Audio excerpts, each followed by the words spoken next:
จ้าน่ะตั้งใจว่าสิมาสู้ทุกเพิ่นไปหาเฮ็ดเพราะว่าไปมาแล้ว แล้วตุ๋ยเนี่ยไปก่อนเอาผูกปลา แม่นบ่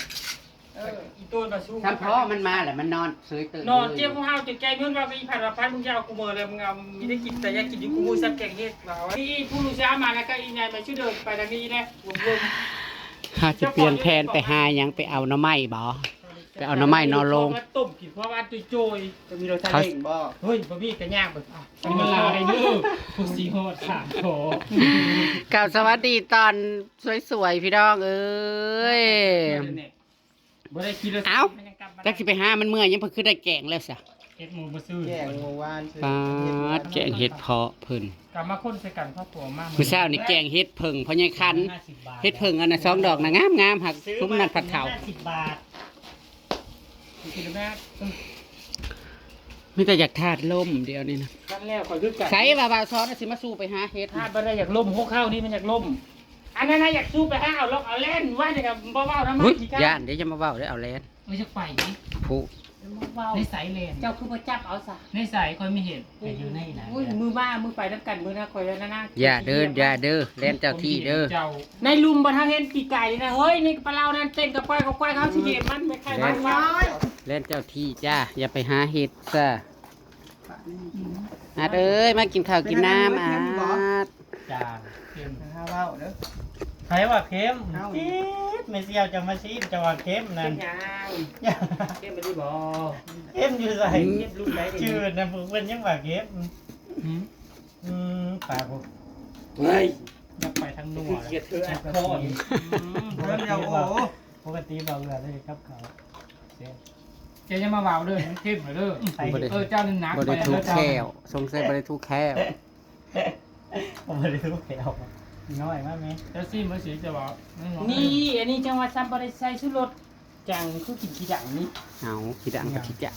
แก้ว นี่เนาะ เฮ้ยเนี่ยมันเสือ มากิน แต่3 ปีที่แล้วแหละเขาเอาลงมาบูชานี่ เฮาพอโทรหาช่องเพิ่นแล้วว่าบ่ติดเท่าคันก็ซอยหม้อเพราะว่าเพิ่นไปหาเฮ็ดที่เพิ่นว่าสิไปลักเอาเฮ็ด2คนเพิ่นเล่นเนาะบ่ได้ ที่แล้วสิไปกับน้ำล้าง อืม น้ำล้างนั่งนี่ เอา เข้าไปเอาอันนี้ โทรหานางนี่ก็ซอยหม้อ ก็พอข้าวได้หัวเขาได้บ้านน้อยหนึ่งเว้ยได้หัวตักไข่เขาได้บ้านนี่กับ2 ลูกเก็บพอ หัวตัวใด ไข่เล็กนานบนเทือกเขาเด้อจุ๋ยละงกใหญ่นั่นเอา เฮ็ดพอนางนี่ มันจะชี้นะล้างเฮือชี้ไปนั่นแดดต่อกันนั่นมัน เออ ตะไคร้เฮือล้างนั่นมันเอาว่าเขาเบิกกระป๋องกานั่น เห็ดบอลตัดออกไปดูทางหันเนาะเดี๋ยวไป ที่ดอกบางใหญ่ตามข่าวว่าจะย่างมาเบิกกระป๋องกายิ่งเนี่ย ในกระป้อมการน่ะนะ คนแบบคนจะขึ้นนอนมุ่งเลยมุ่งแบบตาย งอนอยากให้ ไปพ้นต้องใจแซ่บ ถ้าวันตกจะมา มาแล้ว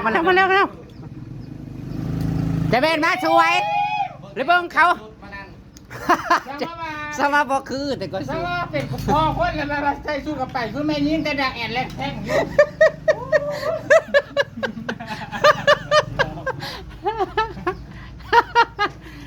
สิปิลำจังคิดทำมายามดักห้ามกามกี่กากสิสมดักตุยบ่เนาะ เขาเอิ้นว่าพอซุปเปอร์เล็กมันมากคือจะคือแม่แต่ด่าแอนแลกแท่งอยู่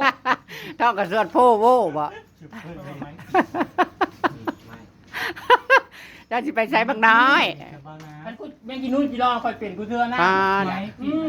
คือได้ทุงน้ำแข็ง อยากไม่โยดนะครับ เอาน้ำแข็งมากินกับเปอร์ บริมียังไง แสดงว่าเฮาอยู่นี่คือ มันตู้เดียว นั่นเป็นตุ่มแบบ ว่าเป็นประเทศ พอมันเป็นยังไง เพื่อแบบนั้นแล้วจะว่าเฮานั่นใครเด็ด แม่ในร่องต้องมาสิคนละ เดี๋ยวนี้นะอ้วนท้วนสมบูรณ์อันนี้ได้เป็นพ่อค้าเสียนกกระทานี่นะ นี่แห้งเด้ เสียนกกระทานี่นะพี่น้อง จนเช้าเฮ็ด YouTube ขายแต่นกกระทาอบโอ่งน่ะจนรวย โทรศัพท์ก็ถ่ายแล้ว YouTube ก็อยู่ในโทรศัพท์คน สิได้ไปหาอันเฮียนฮู้อันเลี้ยงนกกระทาน้ำเพิ่น สิ สัก ได้ ก่อ เป็น นเบิ่งเป็นสิว่าสิเป็นเจ้าของฟาร์มหมูเลย หมูเป็นสิได้มันทันได้มาลงมาเล็งอยู่ แม่ที่ว่าไปหาจนว่าเก่งมากเลย อืม เฮ็ดละ แกง หมูขี่จังหาคอน ไปมาอีลีนี่ ก็น้ำมันแล้ว 3 รอบแล้ว จะได้แห้ง ป้อนดีกว่า ก่อนแล้วนี่ เอ้าพวกเราไปใช้สมุนี่ พวกเราไลฟ์โซนนี้นั่น กับเจ้ามาแล้วก็ไม่มาเอ้ย เมื่อวานนี้ก็มาอยู่เขาไปหาเบอร์พี่สาว โพกับโพได้โพตู้เอาไม่ได้เขาไม่ได้สมัครบกสมัครจือ เขาอย่าเอาคอนฝาดเขา เอ อะ อโพกับโพ หวานนี่กะ ขี้ตู้เอามันก็ได้ดอก แมน อันนี้กับโพกู อันนี้กับโพกูถึกเจอแล้วโพกูหลุดเข้าว่าวนำเลยเข้ามากูคือนางเมานะว่าบักเซนเดนนอน เฮ้ยบักเดนเนมเซนมันบักเซนเดนนอน แล้วมักแต่ยังใส่อันน้องต้อมมาแล้วอันจิมาแล้วมักคนแก่กว่าลาวบอกว่านะ หุ้ยแกกับแกโพดจนหัวคอนเลยเนาะ โคตรพรไล่ไปแล้วแม่อันอีตาเถาอันนี้นะนักต้อมว่าโมเมนต์ได้อีตาเถาบ่อันยัง โอ้โหเซนแรง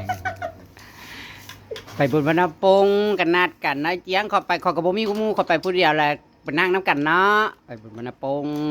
อืม บ่แม่นบ่ผมเคยได้ไปนานๆ แล้วบัดนั้นก็มีหลายคนเนาะชุมเจ็บปู่ชุมเขายังกับมานั่งน้ำลายอันเดี ไปนะปงที่บ้าน ไปนะฉันไปห้อนะไปห้อฉันกับซื้อเบียร์มานั่งก้อนแล้วก็ไอเจียงนะไปนั่งเมาเลยยังมาทันห่อจักเพิ่นไปหาเลาะยังอยู่คือเลาะเอาผูกมานั่งน้ำบ่คือใดแล้วพอใหญ่อันนั้นผัดย่างมาก็แต่งตัวดีอยู่ได้แต่งตัวเหน็บในอย่างดี ใส่เสื้อแล้วก็บ่ได้ถึงขั้นว่านั่นเฮ้อๆดอกก็แต่งตัวสะอาดสะอ้านอยู่หักเท้าพอใหญ่อันนั้นนั่งน้ำเด้อนั่งน้ำเด้อได้บ่ว่าซั่น ก็ บ่ได้นางเกี่ยงว่ามึงค่อยกันไล่นางว่าบัดนางมาเอามาว่าให้แล้วนางน้ำโลด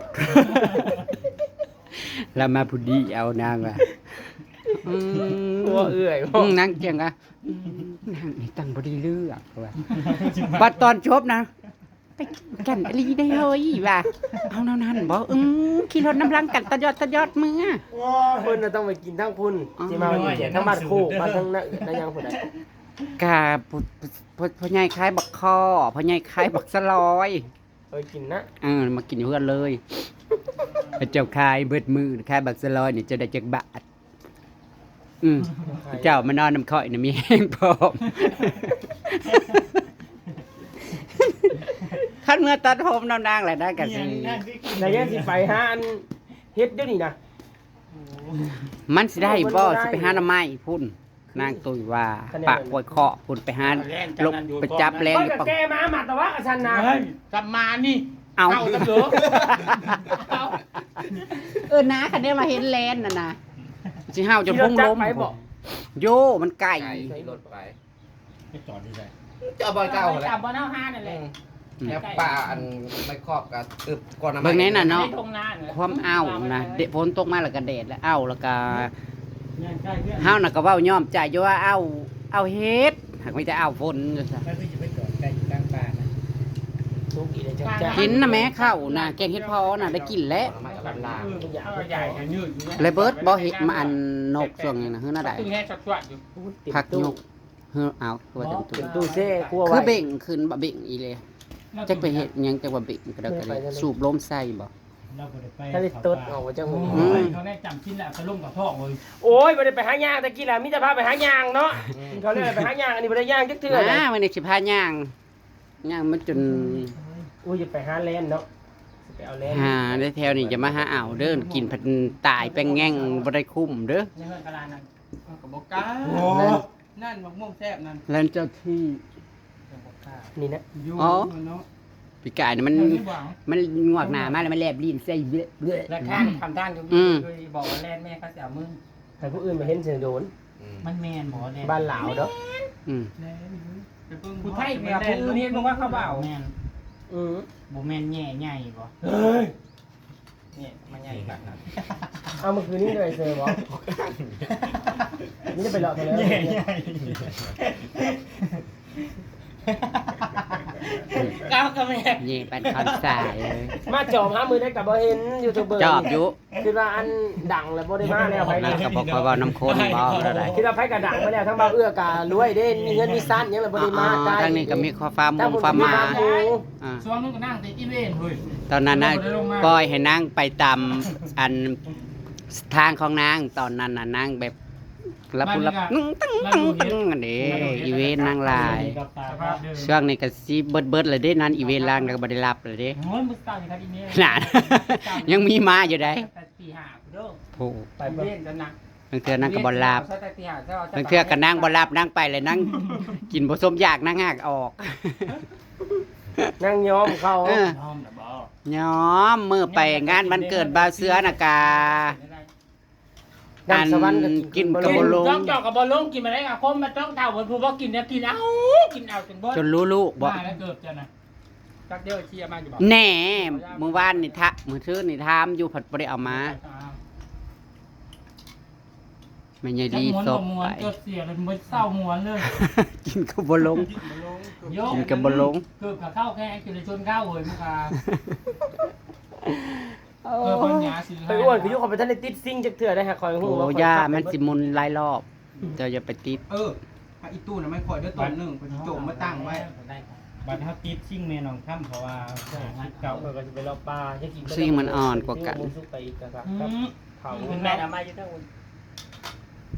จักอยากกินหยังได้จังสิแซ่บเดี๋ยวนี้นะโอ้ยรับต่อไปนี่เฮ็ดแต่ให้ละโงกตุ่มโลงเดี๋ยวนี้นะหึนเด้ บอกเจ้าไปจะกินก็เจ้านะจะไม่แห้งเจ้านะ น่าแหงเมา คันว่าพัวเพิ่นว่านี่กามาได้นี่นะคำเมนว่าไล่ทานซื้อค่อยเอาเพิ่นดีๆเนาะพอดีได้ไม่ก่อนท่านได้ก็สิฝาดซื้อเพิ่นว่า โพดเด้อเลย โพเนี่ยแม่โพหนุน เอออ้าวมาได้กันว่าอะไรฮีน่ะก็ห้องออกวากเลยคันว่าเราโพนนมาอะไรฮีหรือวากแหละจะมาฮีเฮาข่อยลิลอ จุดไหม นี่นางนะเฮาข่อยนางไปบ้านฮีนางอำมาลานั้นมันไม่ได้เล็กจูบมันไม่ได้เล็กก้า มันไม่รุดคุยว่าเองละกะโหเองคนนั้นบัดมอยทำว่าเขาเจอ มีพวก โพเรามือแล้วพันมือนี่แต่ละเราซอกแล้วมาจากป่านนี้นะ จังว่าน่ะแล้ว เจียมมาลานะ จังหนังนอนรับยังไม่ได้โทรถามนางเมื่อวานน่ะไปย่อมจูนางอยู่ปอบเจอนางอยู่เป็นแม่ยะกินข้าวกินน้ำนางว่าหักปากกันแนวนึงเนอะเจอกันแนวนึงนะยายนี่พ่ะว่าเบิ่งคลิปแอนแปดเพิ่นสิมาเพิ่นเกาะกันพะได้ยายนี่ได้น้ำข้าวอีกได้ยายนี่น่ะกะอินน้ำข้าวแห้งโอ้ยแบบโหขนาดนั้น กูนำมือวานในเบิ่งคลิปเจอำมาลาอันอำลากันก็อดกันนะกะหายอีพ่ะว่า เขาก็มาไม่ยำเห็ดออกนี่ นี่มาดำหน้า มาดำหน้ามัน จักแหละยันไม่ได้มา เราดำหน้าดูวาน ดำทุกปีทั้งเจียมาแล้วเขาเจ้าบอกเคยหวาน น้องยุ่งค่อยนะวานทางน้ำมันนี่นะ เอ็ดแบบบักหวานก้ารถ ลงไปหาน้องยุ่ง โอ้ยของเฮาน่ะมันคันรถไทยเขาปัจจุบันลงบ่ได้คันรถไทยน้อยก็เอ้ย จะ จะ ลงได้เลยครับ ชุมน้องจะเขาสิมาไทยให้หรือบ่ โอ้ยสำกันล่มบริบาลทุกคนมีแต่เอารถอันนี้เฮ็ด ไทยหักคอรถเนาะห่วยคันว่าเขาลงบ่ได้ก็ จกมาควาด กินกับมันนี่บ่เนี่ย อยู่ไทยไงเนี่ย จ้างชุมน้องและก็ให้ซ้ำกันกับรถใหญ่เข้ามาเลย เห็ดได้แต่เนาะ ตะกี้ไปอยู่เนี่ยมันคือมันก็เห็ดจะแซ่บ เอาไปกระถานี่แหละมันตอนกี้มันไทยบ่ได้มันแข็งมันพลบ่มา รถไทยใหญ่ไทยได้แต่ว่ารถไทยใหญ่ ในก็ว่าต่อเฟืองมันยังหลายว่ะต่อเฟืองมันกักชากอยู่ จะ ว่ะ มาจุเห็ดมันจุไม่โลด พอต่อพวกลายแรงจะเป็นพุ่นเลย อุ้ยรถห้าอย่างนี้ยุ่มมาแล้วเอิ้นมาได้ไหม อืม จะผู้บ้าน รถจับกระเทยมีจากอันนี้นะ แต่ว่าเขาจับเด็กน้อยเขาจับอบีกระเทยเป็นค่าย รถโรงพยาบาล รถห้าอย่างรถขายยา ถูกเบิ่งรถจับเด็กน้อยได้นี่นะ ต้องไปแล้วดูเทียบนะดูตู้ขายได้เลย แล้วรถโรงพยาบาลก็เขามาเช็คเบิ้งสุขภาพเขาปะ เจ้าน่ะเสกเบิ่งในมดลูกมันเลิกนะโหหลายคนนั่น ยอดบอก บ่แม่นมดลูกมันแตกแล้วบ่ ปั๊มลง มันไป4แงม5แงมแล้วจังมดลูกเจ้าน่ะอัพถ่ายไว้เด้อนี่พี่น้องคือรถอัน ยาดี จับเด็กน้อยเด้อนี่เด้อ ทีมงานพวกเราพื้นเมืองจำกัด จับเด็กน้อยบ่จับกระเทยบ่ ลายไม่เกี่ยวขึ้น นี่อยู่บ่ ที่ไหนที่ไหนพวกเจ้าเท่านี่เรามาหลับกับเพื่อน ให้มาจับกระเทยเท่านุ่งผ้าสะลงนี่บ่ เจ้าต้องหลีกนี่ ยังบ่ได้พากันยอมได้พี่น้องเอ้ย พากันกินแล้วก็ยังมีพัดการวางแผน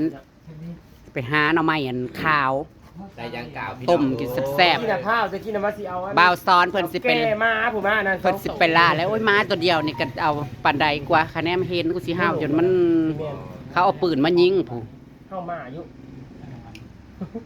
ส่วนบ่าวซ้อนน่ะสิเป็นล่าแลน โอ้ อีเนาะ เอาพัดลมกับไปเป่าไปทั้งเบากับเบาน้ำผม จนดอน